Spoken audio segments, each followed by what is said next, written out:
This is Dynasty Portfolio Weekly, hosted by Scott Connor. Welcome back into the trading floor, another episode of Dynasty Portfolio Weekly. And this week, I'm going to talk about something that everybody wants to hear about. For a more comprehensive look at this same topic, join our Discord, destinationdevy.com or patreon.com/allgas. You get access to the Discord. And I'm going to do a little bit of a deeper dive in there, going through step by step of how to prepare for a new startup or just joining a new league. You may have picked up an orphan, or you may have picked up a dispersal spot in a league where you are adding to your portfolio. And that is the key. That is the key. This is going to be solely focused on adding a new league to my portfolio. The one I'm going to do on the Discord is going to be more broad. It's not going to be specific to a portfolio. But here I'm going to focus on some of the principles of adding a new league to my portfolio, because there's another layer to it. I'm not only adding a new league and going to talk about how I prepare for that league, but also how does that help build out my portfolio. And I'll talk about that here in just a second, where it changes if I have a portfolio of leagues and I'm adding a new one. So I'll just start with the first steps that I use when I go through and look at a new league. So obviously you're going to pull up the league. You're going to look at the basics. You're going to look at the rules. You're going to look at the roster setup, how many total roster spots, how many starters, some of the constraints, parameters, read the bylaws, try to get a handle on all of that. So a very broad look at the league. If someone asks you what kind of league it is, you would say, well, it's a 2 tight end league. It is this scoring nuance, something that stood out to me. Here are the rules. There's a taxi squad, whatever. The high level stuff that if someone asked a question on a DTI 5 stream, they would list out these couple things to let us know big picture what type of league it is. But how do I zoom in? So I then will go and start with the war tool, destinationdevy.com. You can pull it up. The Destination Devy War Machine. The first thing I click on is the 3-year average war. You plug in your sleeper username, you pull up the league, and you go right to the 3-year average war. And as you can see, this will give you a chart. It has each position color-coded, and I'll just take a look at the graph. And Ray and I are going to continue our war game series, kind of talking through how to do this more in depth, how to look at it for each position. But I start with this. I want to see the 3-year average war. And what I'm looking for here, it's not so much where these lines are on the graph from each position. So it's not so much where the blue receiver line compares to the green running back line, where it intersects with the red or pink quarterback line. It's more so, what does the line itself look like for each position? Where does it slope? Where is it flat? I want to get a handle on generally where the pockets of sameness or where the pockets of maybe potential positional advantage exist at each spot. So this is the first thing I look at, but this is only half the picture. This is just going to tell you, and if you pretend that you can view each one of these positions, which you can if you go over to the war charts by position, but if you just look at this screen, pretend like you're looking at each position by itself. Where does it steep? Where does it flatten off? I want to have an idea of the distribution of war for each position. So once I kind of have a basic view of what that is in my head, the second thing I want to do is then click on the My League Analytics tab. And when you go over there, you'll notice a bunch of numbers, and you'll probably be sitting here going, okay, how do I interpret this? So this is the next thing that I have to look at. And I'm going to start at the top with the replacement level points per game for each position. And as it says, this is the weekly average points per game benchmark for replacement players at each position. Now, if you're in a super flex league, you obviously know that there can only be a quarterback that starts in each quarterback spot, and then at most another one quarterback that starts in each super flex spot. So right there, it's going to tell you that once those are filled across the league, now think very balanced, optimal roster construction across the league, meaning there's not one team that has 7 of the top 10 quarterbacks. You get the point. If you're doing a brand new startup, this is going to be assumed because nobody has any players yet. So if you assume that, you look at just around what the replacement points per game is going to be for each position.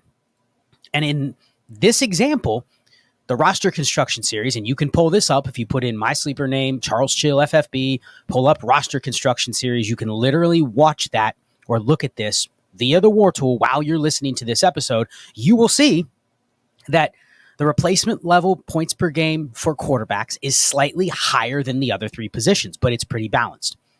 But what this section is really telling you is it's telling you the relative impact across position now. Remember, when you looked at the war graph, I had said, don't look at each color compared to the other on the graph because that doesn't tell the full story. What this will tell you is, okay, I know quarterbacks, replacement level QBs, are going to generally score more than the other positions. So if you think about it from like a super flex perspective, the quarterbacks generally are going to score more in a lot of leagues than maybe a skill player that could end up hitting your super flex spot because they are eligible. A receiver can go in your super flex spot. But when you get down that far into the player pool, the replacement level QB is going to be higher than the skill positions in most formats. Now, if you see a league where the quarterback scoring is very depressed, then fine. You may see that skewed a little bit. But what this chart is telling you is that quarterbacks from just a sheer production, points per game, replacement level points per game, are scoring higher. And this is important to look at because if you were in a league where the quarterback scoring was really, really high, juice to the gills, 6 point per passing touchdown, completion bonuses, first down bonuses, yardage bonuses. You can think of leagues where the quarterback scoring is extremely high. Scott Fishbowl from this past year, the quarterback scoring was pretty high. But if you looked at the war graph, what happens is depending on where those points are coming from, if they're coming from just sheer volume numbers, completions, first downs, things like that, generally you're going to see a flatter war line because it's not just going to boost up the players at the top, it's going to boost up the entire position. And if the entire position is boosted, you're still going to see a fairly flat war line, which is going to put it a little bit lower than the other positions. But then you click on this tab and you go, oh, okay, the replacement level QB points per game says 16.5 and everything else says 10. So right there, that is telling me that the quarterback, just from a sheer production standpoint, is still going to be the dominant position in my league. So that kind of gives you a snapshot of how valuable each position is compared to the other. And then you go down to the last two tabs on the My Leagues analytics page, and you will see the optimal league-wide super flex starters and optimal league-wide flex starters. And this is exactly what I've talked about the past couple years when it comes to tight end premium. This is how you measure something like your tight end premium. This is how you measure something like your running back point per carry. This tab. So the first thing you notice, optimal league-wide superflex. What does that mean? Well, you see the numbers. They add up to right around 12. And what is that? That is how many players across your league, so including all the teams, so in a 12-team league, if there's one superflex spot, generally, there's going to be 12 players that hit those spots every week. There's going to be exactly 12, one on each team. And what is the player distribution historically using the war? And here in this example, you can see it's 11.9 quarterbacks. So right there, what that tells me is that almost every time, again, assuming fairly optimal construction for every team, one team does not have 8 of the top 10 quarterbacks, like I was saying, a quarterback is going to be in the superflex if you're using best ball optimal scoring almost every single time. This basically says there's maybe 1, 2, 3 times a year where it's not going to be optimal. And you can think of those scenarios where maybe there's 8 teams on a bye week or 6 teams on a bye week, and the QB 22 that week happens to score really low. Like that's where you would find it, but it's rare. Even the lowest quarterbacks on the weeks are going to fill the superflex at a very, very alarming rate compared to the other positions. That is what this tab is telling you. So right there, if you see a number that's 11.5, 11.9, I've seen some where it's just 12, which basically means a quarterback is never not hitting the superflex if you're looking at the optimal. So this, again, is going to tell a similar story to what you see above with the replacement level points per game. This is going to basically tell you quarterback is still the dominant position in the Superflex. So a takeaway would be you probably always want to have one there. Even if it's just replacement value, you want to have a quarterback in that spot compared to trying to fit another position in that spot. And then you go down one more tab, optimal league-wide flex starters. This is exactly what it sounds like. Same as the Superflex, but it's what players occupy your flex spots. So in this format, we have 3 flex spots. It's a 12-team league. As you could guess, these numbers should add up to 36 or very close to 36.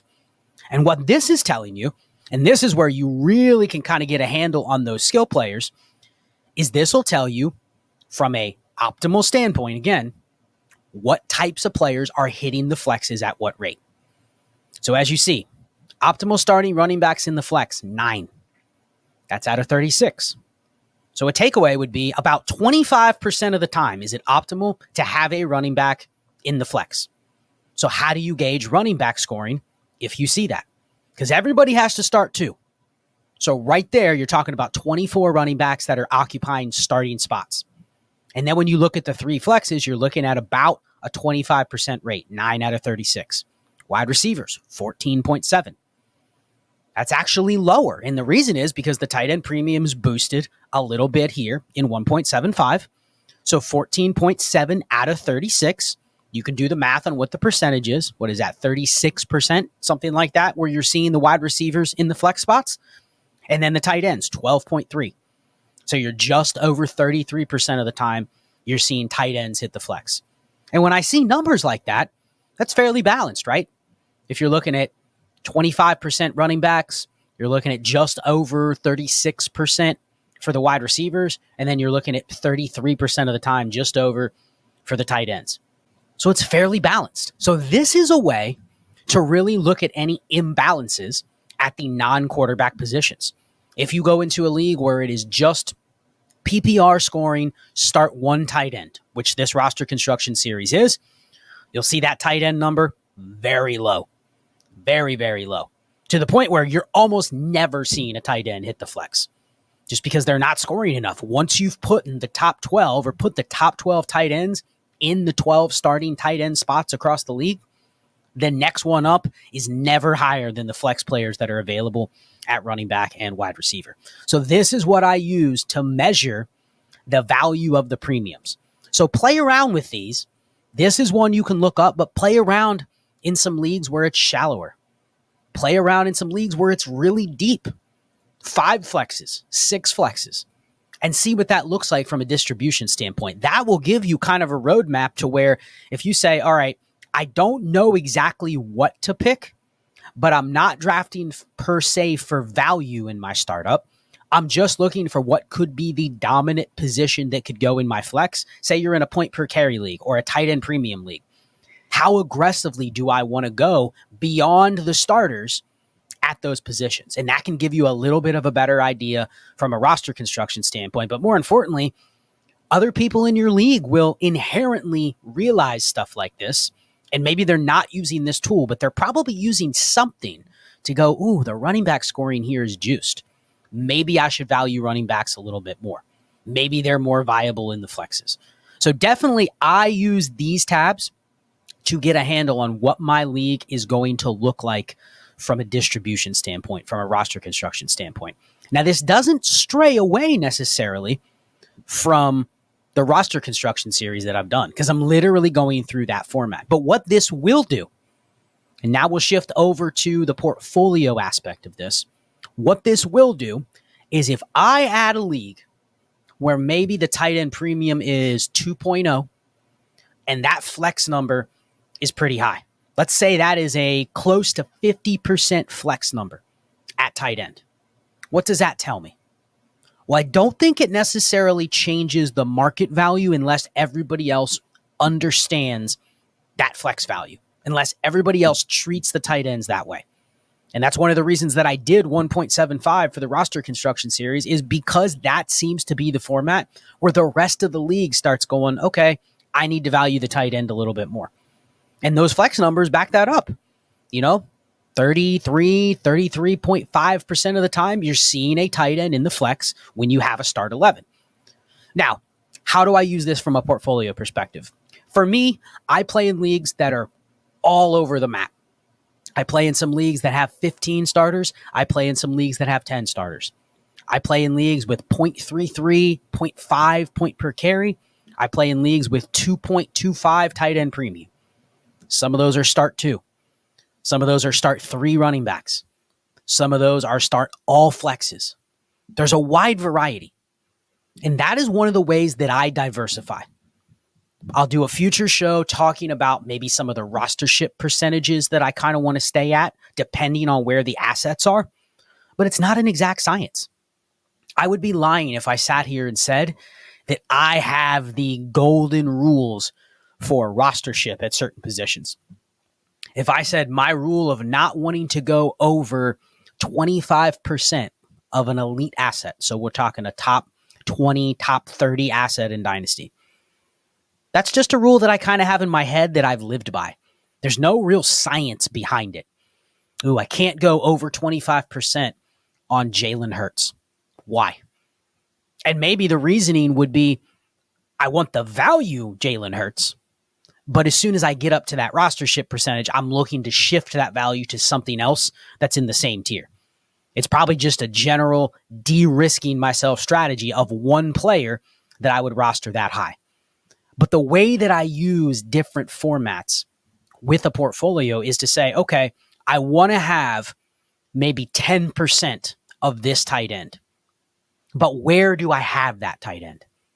Would I rather have that tight end on one of these teams where the tight end contribution is a little bit higher?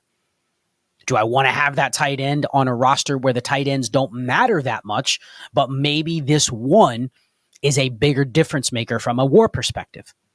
So it's using the format, especially when you're getting outside of the core starters. It's easy at the very top to say, okay, I have 9 shares of Patrick Mahomes.